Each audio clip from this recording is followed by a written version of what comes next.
Hello, everybody. My name is Kendrick Raider Ramos, and this is the 10th chapter of Kendrick's fictional stories. Today, we're delving deep into more lore territory. So stay tuned. So, let's get into the story. So 2 years had passed since the Battle of San Francisco. Prowl was was wandering through a forest to relax. But every time he hears the woodpecker chirping the trees, he reminisces the trauma he had to witness during the war. During the war, in the Battle of San Francisco, the destruction of the Ark, which left many Autobots scattered, and many things, which Prowl had gained PTSD from all those traumatic events. But that's until Prowl found footprints. But were they human? Were they something? So he basically started walking until as Prowl began tracking down those footprints, there he found the crash site belonging to a pod, which that pod is Ambassador Helix, the leader of planet Feluvinum, which is this guy. But because he was in alt mode, he had to witness. And because Cybertronians were not well liked amongst other alien species, he has a choice: either rescue or leave him alone. But that is when he made the bad choice of leaving him alone, until one of its members actually abducted Ambassador Helix. But that's not until Prowl pulled a tracking chip, pulled out his rifle, and darted one of the members that abducted Ambassador Helix with a tracking beacon. So this way, he can track down whoever's doing these operations. But that abductor was in cloak.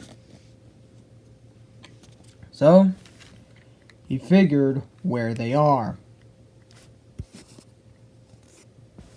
In Yates University in Idaho. So he went to Yates University.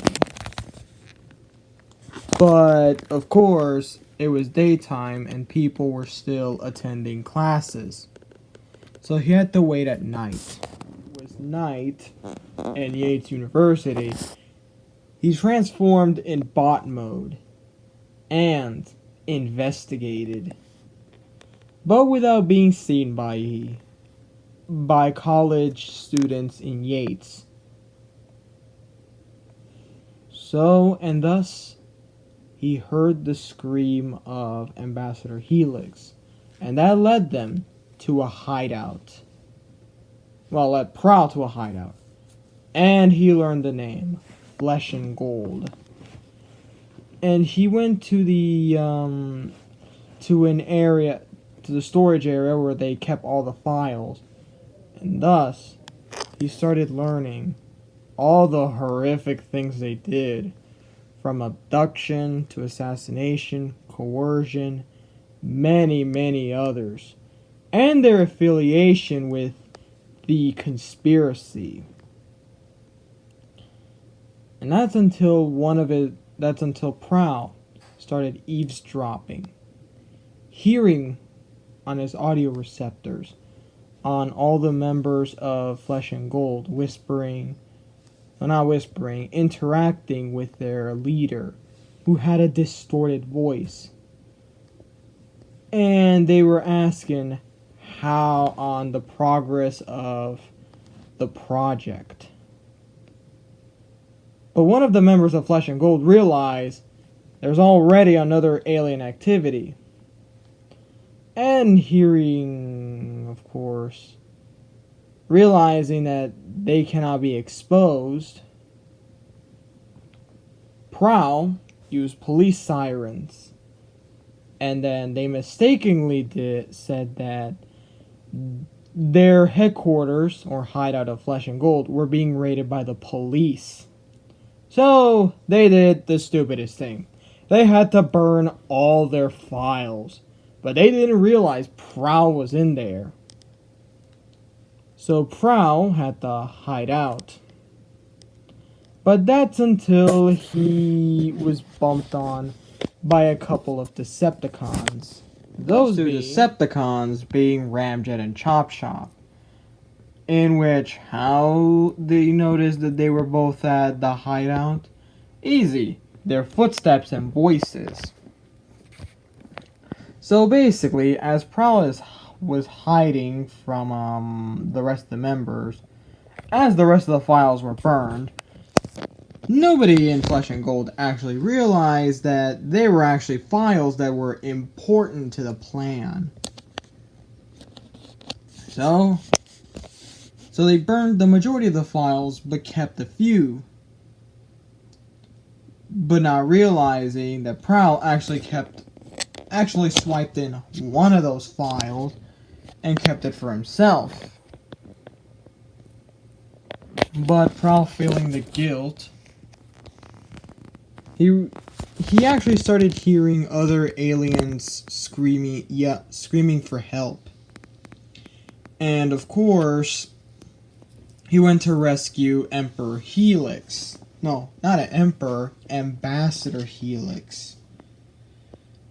And several others. And they ran away. And thus, Prowl and the other aliens thus had escaped from the hideout of Flesh and Gold, thus burning down a quarter of Yates University. But of course, Ramjet and Chop Chop came in later. And then, of course, they came in empty-handed.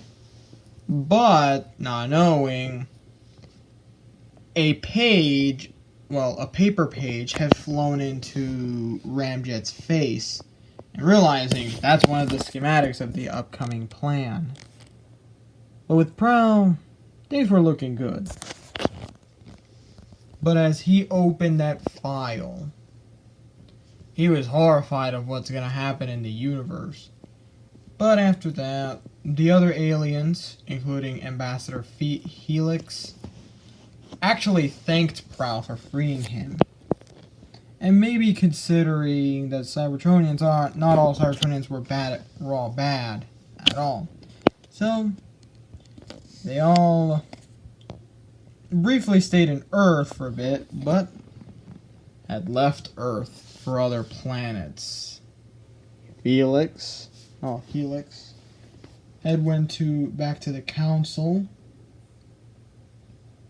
Which council? Let me just focus on that. Okay, it doesn't say it. So yeah. But as Prowl was reading the files, he had to do one thing. Warn the other Autobots that something big is coming. But in the meanwhile, in the background, Mr. Carponzi was calling and telling that the hideout that had burned to the ground. Not realizing that, of course, a distorted voice has been telling Carponzi that they have completed the plan. This has been Kendrick's Fictional Stories, Chapter 10. Please, give your reviews, because I need criticism so I can improve on more stories to come. But remember, like, comment, and subscribe.